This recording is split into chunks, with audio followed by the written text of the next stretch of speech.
Hello बच्चों, I am Aman Kumar Singh, biology mentor. आज फिर नया सेशन लेके स्टार्ट करने वाले हैं। जो लास्ट क्लास में हमने कवर कर लिया था, लाइफ प्रोसेसेस का कुछ पार्ट हमने कवर कर लिया है, जैसे nutrition in plant, nutrition in animals का, न्यूट्रिशन इन अमीबा। तो अमीबा में न्यूट्रिशन कैसे होता है, इसको हमने कंप्लीट कर लिया था। आज nutrition in human being complete करेंगे कि न्यूट्रिशन ह्यूमन बींग में कैसे कंप्लीट होता है। लास्ट क्लास में कुछ चीज़ें हमने देखा था, जैसे सबसे फर्स्ट स्टेप था ingestion, then digestion, absorption, assimilation and egestion. These are the 5 steps which are compulsory to complete the process of nutrition. यानी न्यूट्रिशन का प्रोसेस अगर कंप्लीट करना है तो ये 5 स्टेप्स ज़रूरी हैं। तब इन 5 स्टेप्स के थ्रू क्या हो रहा है, इन 5 स्टेप्स के थ्रू न्यूट्रिशन कंप्लीट हो रहा है। तो अब न्यूट्रिशन कंप्लीट होने के लिए क्या सबसे फर्स्ट इंपॉर्टेंट जो चीज़ें हैं उसको हम डिस्कस कर लेंगे कि कौन कौन से अलग अलग पार्ट इन्वॉल्व हैं, एंजाइमेटिक रोल क्या होगा, कि किस तरीके से ये एंजाइम्स काम करते हैं। तो सबसे फर्स्ट है nutrition in human being take place in digestive system. It consist of the alimentary canal. Alimentary canal एक वर्ड आ गया। Then associated digestive gland which produces enzyme which breaks down food into smaller molecules. The main organ of the digestive system are mouth, oesophagus, stomach, small intestine, large intestine, anus, and the main glands are salivary gland, gastric glands, liver, pancreas, intestinal gland। अब यहाँ पे कुछ चीज़ें बताई गई हैं। अब सबसे फर्स्ट है एसोसिएटेड डाइजेस्टिव ग्लैंड। दो अलग अलग चीज़ें आ रही हैं, दो अलग अलग नाम आते हैं। ह्यूमन, अगर हम पूरा डाइजेस्टिव सिस्टम पढ़ते हैं, ह्यूमन डाइजेस्टिव सिस्टम पढ़ते हैं, ह्यूमन में न्यूट्रिशन कैसे कंप्लीट होगा उसको हमें देखना है। तो दो अलग अलग पार्ट में हम डिवाइड कर लेते हैं।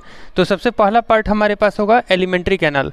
हमने ह्यूमन में जो न्यूट्रिशन में डाइजेशन कंप्लीट होगा, तो डाइजेशन को हमने किस में सबसे फर्स्ट डिवाइड कर लिया, एलिमेंट्री कैनाल। और जो दूसरा पार्ट होगा उसे हम क्या कहेंगे, ग्लैंड्स, यानी एसोसिएटेड डाइजेस्टिव ग्लैंड। सबसे पहला पार्ट क्या था, सबसे पहला पार्ट है एलिमेंट्री कैनाल, और दूसरा जो पार्ट है एसोसिएटेड डाइजेस्टिव ग्लैंड। ये दो अलग अलग पार्ट हैं जो कि कंप्लीट मतलब हमने डाइजेशन है, हमारे बॉडी में जो डाइजेशन होना है उसको दो पार्ट में बांटा है। एक हमारे बॉडी पार्ट्स जो ऑर्गन है जहाँ से फूड होकर जाएगा, और इसको हमने क्या कहा है, एलिमेंट्री कैनाल। एलिमेंट्री कैनाल में जैसे माउथ आता है जहाँ हमने फूड को रखा है, फिर माउथ से नीचे की तरफ ये ओएसोफेगस में फूड जाएगा। एलिमेंट्री कैनाल हम पढ़ रहे हैं कि एलिमेंट्री कैनाल में कौन कौन से पार्ट आते हैं। तो सबसे फर्स्ट माउथ आ जाएगा, माउथ के बाद ये सबसे पहला ओएसोफेगस जो फूड पाइप होगा, फूड पाइप से ये नीचे की तरफ जाएगा। तो सबसे पहला पार्ट ये नीचे की तरफ जो दिख रहा है स्टमक, ये हमारे पास क्या हो गया, माउथ। एलिमेंट्री कैनाल में कौन कौन से पार्ट आएंगे, तो सबसे फर्स्ट माउथ आ जाएगा, इसके अलावा ये ओएसोफेगस आ जाएगा, फिर इसके नीचे स्टमक आ जाएगा। ये oesophagus, mouth and then stomach. Stomach के बाद नीचे की तरफ स्टमक से आगे बढ़ते हुए small intestine, large intestine. These are the different part which we include into the alimentary canal. Alimentary canal में हम सभी ऑर्गन्स को रखते हैं जहाँ से डाइजेशन हो रहा है। जहाँ से डाइजेशन हो रहा है उन सभी प्लेसेस, उन सभी ऑर्गन्स को हम किस में रखेंगे, एलिमेंट्री कैनाल में रखेंगे। ये जो वर्ड है एलिमेंट्री कैनाल। अब जो दूसरा पार्ट आता है इसे हम क्या कहते हैं, associated digestive gland. Associated digestive gland. अब ये हमने एसोसिएटेड हमने क्यों कहा, एसोसिएटेड कहने का मतलब है कि डाइजेशन में जितने ऑर्गन इन्वॉल्व हैं, डाइजेशन के लिए जितने हमारे ऑर्गन एलिमेंट्री कैनाल में जितने ऑर्गन इन्वॉल्व हैं, जैसे माउथ हो गया, ओएसोफेगस हो गया, स्टमक हो गया, वहाँ पर ऐसे कुछ अलग ग्लैंड्स लगे हुए हैं जो कि डाइजेशन में हेल्प करते हैं। इस वजह से हमने इसको टर्म दिया है एसोसिएटेड डाइजेस्टिव ग्लैंड। अब यहाँ पर कौन कौन से पार्ट आते हैं, जो ग्लैंड्स हैं, ग्लैंड्स में सबसे फर्स्ट जो माउथ में प्रेजेंट होगा उसे हम क्या कहते हैं, सलाइवरी ग्लैंड कहते हैं। इसके अलावा gastric glands which are present inside our stomach, यानी स्टमक में जो ग्लैंड्स प्रेजेंट होगा उसको हम क्या कह रहे हैं, गैस्ट्रिक ग्लैंड कह रहे हैं। देन लीवर एंड पैनक्रियाज, ये भी हमारे डाइजेशन में इंपॉर्टेंट रोल होगा, लीवर और पैनक्रियाज का। जैसे हम पैनक्रियाज यहाँ देख सकते हैं, ये लोब की तरह जो स्ट्रक्चर है, इस टाइप के लोब की तरह जो हमें स्ट्रक्चर दिख रहा है ये क्या है, पैनक्रियाज है। और इसके अलावा एक और जो स्ट्रक्चर देख रहे हैं यहाँ पे, ये लीवर हो गया, यानी लीवर का भी डाइजेशन में रोल होगा। इसके अलावा पैनक्रियाज का भी रोल होगा, पैनक्रियाज से पैनक्रियाटिक जूसेस मिल रहा है। और लीवर हमारे बॉडी में डाइजेशन के लिए किस तरीके से हेल्प करता है, बाइल जूस नाम शायद सुने होंगे, या यहाँ पे हम उसके बारे में डिस्कस कर लेंगे, बाइल जूस। तो बाइल जूस का जो प्रोडक्शन और जो सिक्रेशन होगा वह किसके थ्रू होगा, लीवर के थ्रू होगा। तो लीवर और पेनक्रियाज ये भी किस में आ रहे हैं, डाइजेस्टिव एसोसिएटेड डाइजेस्टिव ग्लैंड में। तो कौन कौन से ग्लैंड हमने पढ़ लिया, सबसे फर्स्ट माउथ में सलाइवरी ग्लैंड, स्टमक में gastric gland, then liver, pancreas and finally intestinal gland which are present inside our intestine. यानी इंटेस्टाइन में क्या प्रेजेंट होगा, इंटेस्टाइनल ग्लैंड प्रेजेंट होता है। हमारे स्टमक में हमारे इंटेस्टाइन में क्या प्रेजेंट होगा, इंटेस्टाइनल ग्लैंड होगा। तब इन सभी ग्लैंड्स के थ्रू क्या होना है, इन सभी ग्लैंड्स के थ्रू डाइजेशन कंप्लीट होना है। तब इस डाइजेशन को हम आगे की तरफ देखते हैं कि ये डाइजेशन किस तरीके से पूरा हो रहा है। तो सबसे फर्स्ट माउथ में जो सलाइवरी ग्लैंड्स हैं वह सलाइवरी ग्लैंड्स में क्या प्रेजेंट होगा, सलाइवरी अमाइलेज प्रेजेंट होगा। कुछ चीज़ें यहाँ इंडिकेट करते हुए जा रहा हूँ, ध्यान देना है कि कौन कौन से पार्ट को मैं यहाँ इंडिकेट कर रहा हूँ। जिन पार्ट्स को इंडिकेट कर रहा हूँ वो मोस्ट इंपॉर्टेंट है, उन चीज़ों को बस ध्यान रखना है कि डाइजेशन होने के लिए सभी ग्लैंड्स में से जो एंजाइम रिलीज हो रहा है उन एंजाइम का रोल इंपॉर्टेंट है। यानी हमने सबसे फर्स्ट देखा है salivary amylase which secreted from our salivary gland, salivary amylase which secreted from our salivary gland. Salivary gland क्या सिक्रीट करता है, सलाइवरी अमाइलेज काम क्या करेगा, जो स्टार्च है उन स्टार्च को सिंपल शुगर में कन्वर्ट करेगा, दैट इज माल्टोज। ये क्या है, माल्टोज है। माल्टोज खुद में क्या होता है, डाइसेकेराइड होता है। इसे हम क्या कहते हैं, डाइसेकेराइड। तो डाइसेकेराइड होता क्या है, disaccharide means two sugar molecule. Two sugar molecule को हम क्या कहते हैं, डाइसेकेराइड कहते हैं। मोनोसेकेराइड हम किसे कहते हैं, मोनोसेकेराइड का मतलब है वन सुगर मॉलिक्यूल। इसे हम क्या कहते हैं, मोनोसेकेराइड कहते हैं। मोनोसेकेराइड में जैसे हम ग्लूकोज पढ़ते हैं, ग्लूकोज हो गया, फ्रक्टोज हो चुका, फ्रक्टोज, मैनोज हो गया, मैनोज, इसके अलावा गैलेक्टोज हो जाएगा, गैलेक्टोज। ये सभी हमारे पास क्या है, these are the monosaccharide form. यानी ग्लूकोज भी मोनोसेकेराइड का मतलब सिंगल सुगर मॉलिक्यूल, एक जो शुगर का मॉलिक्यूल होगा उसको सिंपलेस्ट फॉर्म कहते हैं।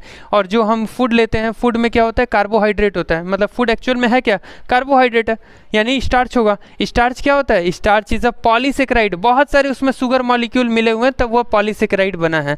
तो यहाँ पर जो ब्रेक डाउन होगा, जो सलाइवरी अमाइलेज प्रेजेंट है वो सलाइवरी अमाइलेज स्टार्च को किस में कन्वर्ट कर देगा, माल्टोज के फॉर्म में, यानी डाइसेकेराइड के फॉर्म में कन्वर्ट कर देगा। अगर ये डाइसेकेराइड है तो दो अलग अलग मॉलिक्यूल से मिला होगा। वो कौन से दो मॉलिक्यूल है जिनसे मिलकर ये माल्टोज बन रहा है, तो वह है ग्लूकोज प्लस ग्लूकोज। यानी ग्लूकोज के ही दो मॉलिक्यूल से मिलकर माल्टोज का फॉर्मेशन हुआ है, यानी माल्टोज में कन्वर्ट हो जाता है। यानी माउथ में किसका डाइजेशन हुआ है, सबसे पहले केवल स्टार्च का डाइजेशन हुआ है। स्टार्च का डाइजेशन यानी जो कार्बोहाइड्रेट हम लेते हैं उसमें जो स्टार्च प्रेजेंट होगा उसका डाइजेशन कहाँ स्टार्ट हो रहा है, माउथ में स्टार्ट हो रहा है। उसके बाद वो नीचे की तरफ जाके फर्दर ब्रेक डाउन होगा अलग अलग, जैसे प्रोटीन हो गया, प्रोटीन का डाइजेशन, या फैट का डाइजेशन। ये कहाँ होता है, हमारे स्टमक से स्टार्ट होता है। यानी सबसे फर्स्ट प्रोटीन स्टमक से, और उसके आगे जाने के बाद फैट का डाइजेशन यानी इमल्सिफिकेशन होगा। तो इमल्सिफिकेशन हम नेक्स्ट स्टेप में कंप्लीट करेंगे। तो सबसे पहले हमने माउथ में समझा कि क्या हो रहा है, माउथ में सलाइवरी अमाइलेज ने काम क्या किया, जो हमारे पास स्टार्च था, जो हमने फूड में स्टार्च लिया था उसका ब्रेकडाउन शुगर में हो गया। देन एक और चीज़ इंपॉर्टेंट है कि जो हमारी आदत होती है कि तुरंत ही हम फूड लेते हैं, खाना खाते हैं, तुरंत उसको जल्दी चबाए बिना तुरंत हम उसको निगल जाते हैं। तो चबाना इस वजह से भी ज़रूरी होता है कि अच्छे से उसमें लार मिक्स हो जाए। लार यानी जो सलाइवा है उसमें अच्छे से मिक्स हो जाएगा। तो सलाइवा के अंदर ही क्या प्रेजेंट होगा, ये एमाइलेज प्रेजेंट होगा।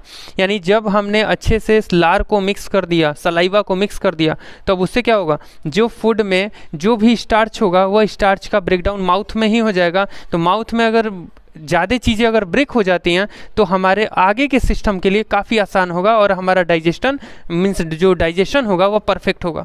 तो डाइजेशन को परफेक्ट करने के लिए ज़रूरी है कि माउथ में ही अच्छे से च्युइंग करके, मैस्टिकेट करके, खाने को अच्छे से चबाकर अगर हम खाना अंदर की तरफ भेजते हैं तो हमारे बॉडी का जो डाइजेशन है वह प्रॉपर तरीके से होगा। और हमारे बॉडी में जो डाइजेस्टिव सिस्टम है वही मेन कॉज होता है बहुत सारे अलग अलग डिजीज़ का। तो डाइजेस्टिव सिस्टम हमारा ठीक रहेगा, देन बहुत सारी चीज़ों से हम सेफ रहेंगे। तो इंपॉर्टेंट है फूड को अच्छे तरीके से मैस्टिकेट करके, अच्छे तरीके से चबाकर हमें खाना चाहिए, ठीक है। तो अब सबसे फर्स्ट हमने माउथ कर लिया, देन सेकंड है स्टमक, और एक ओएसोफेगस का रोल है। जब हमने फूड को अच्छे से च्यूइंग कर लिया, अब वो तो नीचे के रास्ता पकड़ेगा ना, खाना अब मुंह में तो रह नहीं जाएगा कि यहीं पर डाइजेशन सब कंप्लीट नहीं हो जाएगा। यहाँ पर क्या हुआ, यहाँ पर केवल एंजाइम था, एंजाइम का रोल था partial breakdown of food, food का पार्शियल ब्रेकडाउन। अब उसके बाद वो फूड नीचे की तरफ पास करता हुआ जाएगा। तो ये जो पासिंग मैकेनिज्म है, यानी ये जो पासिंग फॉर्म था, वह किसके थ्रू होना है, ओएसोफेगस। ओएसोफेगस ये फूड को नीचे की तरफ लेके जा रहा है, और इसके बाद ये फूड स्टमक में पहुंचेगा। स्टमक में क्या प्रेजेंट है, गैस्ट्रिक ग्लैंड्स प्रेजेंट है। Stomach contains the gastric glands, stomach में क्या होगा, गैस्ट्रिक ग्लैंड्स होंगे। एंड गैस्ट्रिक ग्लैंड्स में स्पेशली हम देखते हैं कि पेप्सिन है, हाइड्रोक्लोरिक एसिड है, देन म्यूकस है। यानी गैस्ट्रिक ग्लैंड्स में क्या प्रेजेंट होगा, pepsin, hydrochloric acid and mucus. ये तीन अलग अलग टाइप की जो टाइप के केमिकल सब्सटेंसेज जो कि क्या सीक्रेट हो रहे हैं, कहाँ से सीक्रेट हो रहे हैं, स्टमक से सीक्रेट हो रहे हैं। अब इन तीनों का मेन रोल हम समझ लेते हैं कि प्रोटीन का डाइजेशन, अभी हमने पढ़ा था कि प्रोटीन का डाइजेशन स्टार्ट कहाँ से होता है, हमारे स्टमक से स्टार्ट होता है। तो सबसे फर्स्ट पेप्सिन का काम क्या होगा, पेप्सिन का काम होगा कि पेप्सिन, एक मिनट बस वेट करेंगे आप। जो पेप्सिन का रोल है उसे मैं नोट कर देता हूँ कि पेप्सिन का मेन काम क्या है। जो प्रोटीन प्रेजेंट है, प्रोटीन जो प्रेजेंट होगा उस प्रोटीन को पेप्सिन के हेल्प से ये जो प्रोटीन होगा, ये प्रोटीन किस में ब्रेक हो जाएगा, पेप्टाइड के फॉर्म में ब्रेक हो जाएगा। पेप्टाइड, पेप्टाइड क्या है, ये सिंपल कुछ फॉर्म है, यानी प्रोटीन ब्रेक होता है किसके वजह से, पेप्सिन की वजह से। यानी pepsin breaks the protein into peptide और पेप्टोन्स, यानी ये पेप्सिन प्रोटीन को पार्शियली ब्रेक कर देता है। ये पेप्सिन क्या करता है, प्रोटीन को पार्शियली ब्रेक कर देता है पेप्टाइड और पेप्टोन्स में। और इसके बाद हाइड्रोक्लोरिक एसिड HCl हमारे स्टमक में गैस्ट्रिक ग्लैंड सिक्रीट करते हैं, रिलीज़ करते हैं। अब ये जो HCl है, HCl का काम क्या होगा, HCl सबसे फर्स्ट जो भी बैक्टीरिया हमारे फूड के साथ हमारे स्टमक में पहुंच रहे हैं उसको किल करना, इस HCl का काम होगा। इसके अलावा दूसरा काम होगा, it completely stop the action of salivary amylase. Salivary amylase जो हमारे फूड में मिक्स हुआ था, लार में जो लार मिक्स हुआ था ना फूड में, उसमें तो सलाइवरी अमाइलेज भी था, उसका एक्शन रोक दिया जाएगा स्टमक में HCl के थ्रू। HCl क्या करेगा, HCl stop the action of salivary amylase. Salivary amylase जो लिया गया है उसका एक्शन किसने रोक दिया है, HCl ने रोक दिया। इसके अलावा दूसरा इसने काम क्या किया, इसका जो दूसरा फंक्शन था वह दूसरा फंक्शन था कि जितने भी बैक्टीरिया जो जर्म्स आ रहे हैं उन जर्म्स को किल करना, जर्म्स को किल करना इनके इसका मेन काम है। और जो भी डिफरेंट टाइप के माइक्रोब्स जब एंटर कर जाएंगे तो उनका ग्रोथ स्टंट कर देना, ग्रोथ स्टंट कर देना, इसके अलावा किल करना या इनएक्टिव फॉर्म में कन्वर्ट कर देना, ये HCl का काम होगा। फिर तीसरा जो फंक्शन मेन होगा, it convert the food into the acidic form, यानी acidic nature. It convert the nature of the food in acidic, यानी एसिडिक फॉर्म में फूड का जो नेचर है वो किसके थ्रू कन्वर्ट हो रहा है, HCl हाइड्रोक्लोरिक एसिड के थ्रू फूड का नेचर कन्वर्ट हो रहा है। देन ये HCl का मेन फंक्शन हो गया। फाइनली म्यूकस, जो हमने स्टमक का ये देखा था जे शेप्ड, ये जो जे शेप्ड है इसके जो कवरिंग है ये क्या है, म्यूकस कोटिंग है। ये क्या है, म्यूकस कोटिंग, यानी ये बाहर की तरफ से चारों तरफ से म्यूकस से कवरिंग है। यानी हाइड्रोक्लोरिक एसिड, एसिड का सिक्रीशन है, एल्केलाइन चीज़ें जैसे पानी पूरा आप खाते हैं एसिडिक होता है, खट्टा होता है। एसिड का एक्चुअल में मतलब मेन कैरेक्टर क्या है, उसका सावरनेस, खट्टापन। अगर खट्टा लग रहा है तो वहाँ एसिड होगा, अगर खट्टा लग रहा है तो वो क्या होगा, एसिड होगा। तो जनरली जो एसिडिक चीज़ें हैं वह एसिडिक चीज़ें हमने डायरेक्ट अपने स्टमक में ले लिया। अगर कोई प्रोटेक्टिव वॉल ना हो तो हमारा जो स्किन है वो बर्न कर जाएगा। बहुत समय तक खट्टे चीज़ों में हाथ डुबा के रखेंगे तो स्किन रफ हो जाएगा। ये चीज़ें आप ऑब्जर्व करेंगे कि खट्टी चीज़ों में अगर हम हाथ डुबो के रखते हैं तो क्या होगा, स्किन बर्न हो जाएगा। हमेशा प्रोटेक्टेड जो अच्छे तरीके से ग्लव्स पहन के जो हमें जो भी वेंडर्स हैं, वेंडर्स यानी जो खाना दे रहे हैं या जितने भी रोड साइड पे जो दुकान लगा के रखे हैं वो अगर प्रॉपर तरीके से हाइजीनिक तरीके से अगर ग्लव्स पहन के खिलाते हैं तो ठीक है, नहीं तो अगर वो बार बार एसिड में हाथ डालते हैं फिर निकालते हैं, उसी से आपको पानी पूरी खिला रहे हैं, वो फुल्की खिला रहे हैं, तब उस केस में क्या होगा, ये जितने भी ये कॉर्नर्स हैं इन कॉर्नर्स पे लगातार एसिड का रिएक्ट होगा। और ये जो कॉर्नर्स हैं वह कॉर्नर्स क्या होते हैं, कॉर्नर्स ये मतलब कॉर्नर्स अपने आप ब्रेक हो जाते हैं, यानी सेल डैमेज होंगे। सेल डैमेज होने के बाद ये कॉर्नर्स क्या होंगे, ये पूरी तरीके से डैमेज हो जाएंगे, और यहाँ जो डैमेज सेल्स होंगे वहाँ से पस का फॉर्मेशन होगा। फिर उन्होंने फिर हाथ डाला उसी पानी में, और क्या होगा, जितना इन्फेक्शन यहाँ पर था ये पूरा इन्फेक्शन उस पानी में मिक्स हो गया।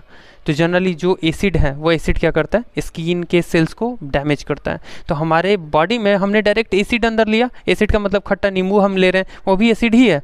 नींबू क्या होता है, खट्टा होता है नेचर में, एसिडिक ही तो है, सिट्रिक एसिड उस नींबू में पाया जाता है। तो एसिड हमारे स्टमक में जा रहा है, कोई भी एसिड चीज़ें हमने लिया, खट्टी चीज़ें लिया, तो अगर कोई प्रोटेक्टिव वॉल ना हो देन हमारा स्टमक तुरंत डैमेज हो जाएगा।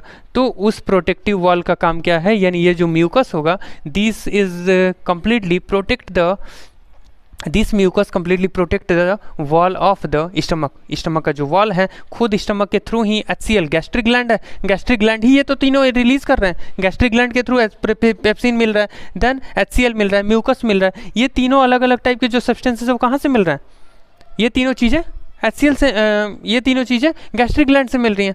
तो गैस्ट्रिक ग्लैंड क्या करता है, गैस्ट्रिक ग्लैंड का मेन काम होगा ये रिलीज करना। गैस्ट्रिक जो ग्लैंड है उसका मेन काम होगा ये 3 अलग अलग टाइप के एंजाइम रिलीज करना। इन एंजाइम के थ्रू ही डाइजेशन यानी प्रोटीन का डाइजेशन हो रहा है और अलग अलग टाइप के सब्सटेंसेस को ब्रेक किया जा रहा है, जैसे हमने इसका फंक्शन समझा है। तो ये स्टमक में ये 3 अलग अलग काम होंगे। तो सबसे फर्स्ट माउथ में हमने समझा सलाइवरी ग्लैंड का रोल, स्टमक में हमने गैस्ट्रिक ग्लैंड को समझा, फिर नेक्स्ट है ड्यूडेनम और इंटेस्टाइन। इनके बीच में इंटेस्टाइन, स्मॉल इंटेस्टाइन हम देखते हैं, और इसमें duodenum. Duodenum is the first part of small intestine.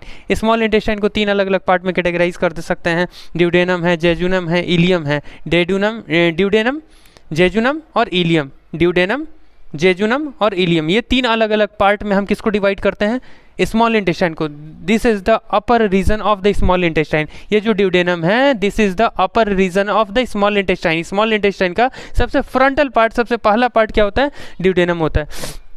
इसी पार्ट में पैनक्रियाटिक जूस आके मिक्स होगा। बाइल जो जूस था, बाइल जूस भी हमें कहाँ मिलेगा, पैनक्रियाटिक जूस सबसे पहले हमें मिल रहा है कहाँ पे, ड्यूडेनम में मिल रहा है। और ये जो हमारे पास, और लीवर से हमें लीवर जो बाइल प्रोड्यूस किया है ये बाइल जाके स्टोर कहाँ हो जाएगा, गॉल ब्लैडर में। गॉल ब्लैडर फिर रिलीज करता है, गॉल ब्लैडर क्या करेगा, रिलीज करेगा बाइल जूस, और बाइल जूस क्या करेगा, इमल्सिफिकेशन। बाइल जूस का मेन फंक्शन क्या है, इमल्सिफिकेशन ऑफ फूड, यानी फूड का इमल्सिफिकेशन करना। इमल्सिफिकेशन क्या होता है, फैट ग्लोब्यूल्स, जो बड़े बड़े फैट ग्लोब्यूल्स हैं उनको छोटे छोटे पार्ट में ब्रेक करना ही क्या होता है, इमल्सिफिकेशन होता है। इमल्सिफिकेशन ध्यान रखेंगे, बाइल जूस का रोल। बाइल जूस मिल कहाँ से रहा है, bile juice produced by liver and it is stored into the gallbladder. Bile juice produced by the liver and it is stored into the gallbladder. Gallbladder releases this bile juice and this bile juice completely break down all the fat globules, large fat globules into its smaller form. यानी जो large fat globules थे उनको छोटे छोटे fat droplets में convert करने का काम किसका होता है, बाइल जूस का ही होता है। अब बाइल जूस ने क्या किया, जो लार्जर फैट ग्लोब्यूल्स थे उनको छोटे छोटे पार्ट में कन्वर्ट कर दिया। अब ये जो जितने भी छोटे पार्ट हैं इनका अब आगे की तरफ फर्दर ब्रेकडाउन किसके थ्रू होना है, एंजाइम्स के थ्रू होना है, यानी लाइपेज के थ्रू। And this lipase we get from the pancreatic juice. Pancreatic juice lipase को भी रिलीज करता है, जो कि इमल्सिफाइड फैट, एक इमल्सिफिकेशन जो टर्म आया था, larger fat globules breaks down into its smaller form, larger fat globules converted into smaller droplets. जो बड़े बड़े फैट ग्लोब्यूल्स थे वो छोटे छोटे ड्रॉपलेट्स में कन्वर्ट हो जाते हैं। इसी को हम क्या कहते हैं, इसी को हम इमल्सिफिकेशन कहते हैं। तो इमल्सिफिकेशन हो जाएगा, देन लाइपेज का काम होगा। लाइपेज क्या करेगा, इमल्सिफाइड फैट को छोटे छोटे पार्ट में ब्रेक कर देगा। तो फाइनल हम ये रोल अब समझ रहे हैं कि पैनक्रियाटिक जूस कौन कौन से कंटेन करता है एंजाइम, ट्रिप्सिन, लाइपेज। जो पैनक्रियाटिक जूस है, pancreatic juice secreted by pancreatic gland. Pancreatic gland क्या रिलीज करते हैं, पैनक्रियाटिक जूस रिलीज करते हैं, जो कि ट्रिप्सिन है और इसके अलावा लाइपेज है। लाइपेज क्या काम करेगा, जो भी फैट है, इमल्सिफाइड फैट है, उनको डाइग्लिसराइड, ट्राइग्लिसराइड, डाइग्लिसराइड में कन्वर्ट कर देना, और फाइनली ये किस में ब्रेक हो जाते हैं, फैटी एसिड एंड ग्लिसरॉल में। तो अब यहाँ पर अब लास्ट सब चल रहा है सीन, आखिरी जो सीन होगा उसमें क्या होगा, small intestine produces intestinal juice and these enzyme means the enzymes of the intestinal juice convert carbohydrate into glucose, fat, fatty acid and glycerol and protein into amino acid. यानी finally हम small intestine पर overall मैं जो view है उसका overall view दे रहा हूँ कि किस तरीके से फाइनल कंप्लीट जो टास्क है वो पूरा हो चुका है, जहाँ पर कि carbohydrate get converted into the form of glucose. Then the second thing, first is carbohydrate, then second protein is completely converted into the form of amino acid, then fat is completely converted into the simplest form of fatty acid and glycerol। तो ये final और जो absorption site है वो small intestine है, small intestine के through ये चीज़ें एब्जॉर्ब कर ली जाएंगी और फाइनली डाइजेशन, यानी डाइजेशन कंप्लीट हो जाएगा। डाइजेशन में जो भी कॉम्प्लेक्स चीज़ें ली गई थी वह कॉम्प्लेक्स चीज़ें सिंपलर फॉर्म में कन्वर्ट हो जाएंगी। अब नेक्स्ट जो पार्ट है रेस्पिरेशन, उसको नेक्स्ट क्लास में हम डिस्कस कर लेंगे। रेस्पिरेशन अभी स्टार्ट करते हैं। तो प्लांट्स में रेस्पिरेशन कैसे होता है, इसके अलावा ह्यूमंस में यानी एनिमल्स में रेस्पिरेशन कैसे होगा। तो डाइजेशन में थोड़ा सा क्विक एक रिकैप की तरह था। तो जहाँ पर भी डाइजेशन में डिस्टर्बेंस होगा उस चीज़ को फिर से मैं एक वीडियो के थ्रू क्लियर एंजाइमेटिक रोल है उसके लिए एक अलग से मैं वीडियो बना दूंगा कि कौन कौन से एंजाइम, जैसे आपने सबसे फर्स्ट सलाइवरी अमाइलेज देखा था, सलाइवरी अमाइलेज में लाइसोजाइम आता है। मतलब कुछ एंजाइम्स को मैं ऐसे शॉर्ट में बता दे रहा हूँ और उनका जो रोल होगा सेपरेटली मैं एक अलग वीडियो उसके लिए लेकर आऊँगा। तो सबसे फर्स्ट जैसे सलाइवरी अमाइलेज हम देख रहे हैं, तो सलाइवरी अमाइलेज जो सलाइवरी ग्लैंड से रिलीज हो रहा है, salivary gland release salivary amylase, then lipase, then इसके बाद गैस्ट्रिक ग्लैंड्स था, गैस्ट्रिक ग्लैंड्स में पेप्सिन रिलीज हो रहा है, HCl रिलीज हो रहा है, म्यूकस रिलीज हो रहा है। तो ये दो मतलब 3 अलग अलग टाइप के केमिकल सब्सटेंसेस रिलीज हो रहा है। पैनक्रियाज जो है पैनक्रियाटिक जूस रिलीज करता है, pancreas release the pancreatic juice, जिनमें trypsin means pancreatic juice contains the trypsin means 3 अलग अलग एंजाइम है। सबसे फर्स्ट है पेप्सिन, ट्रिप्सिन एंड इरेप्सिन। तो जो पैनक्रियाटिक जूस है वो पैनक्रियाटिक जूस ट्रिप्सिन रिलीज़ करता है। इसके अलावा लाइपेज रिलीज़ करता है, रेनिन है। ये कुछ ऐसे मीन्स अलग अलग टाइप के एंजाइम्स है जो कि रिलीज़ करता है और इसका जो है स्पेशल ब्रेकडाउन होगा, स्पेशल मैकेनिज्म होगा फूड के ब्रेकडाउन में। एंड फाइनली जो लीवर है, लीवर का मेन काम क्या होता है, लीवर का डाइजेशन में मेन काम क्या है, बाइल जूस को प्रोड्यूस करना एंड रिलीज़ करना। तो डिफरेंट अलग अलग एंजाइम हैं, उन सभी एंजाइम्स का पर्टिकुलर रोल है और फाइनली इन सभी का मेन अल्टीमेट जो पर्पस होगा वह क्या होगा, जो कॉम्प्लेक्स फूड का फॉर्म है उसको सिंपलेस्ट फॉर्म में कन्वर्ट करना ही इनका अल्टीमेट पर्पस है, यानी अल्टीमेट रोल है। तो अल्टीमेट रोल हमने समझा कि फाइनल जो हमारे पास कॉम्प्लेक्स फॉर्म था, carbohydrate, fat, protein, these are converted into the form of glucose, amino acid, fatty acid and glycerol, and finally they are completely get absorbed by the small intestine। तो ये small intestine तक ये चीज़ें complete हो जाती है और finally complete हो जाता है न्यूट्रिशन ह्यूमंस में न्यूट्रिशन कंप्लीट हो जाता है। अब नेक्स्ट जो टॉपिक है रेस्पिरेशन, इसको नेक्स्ट क्लास में हम डिस्कस करेंगे। Okay, thank you.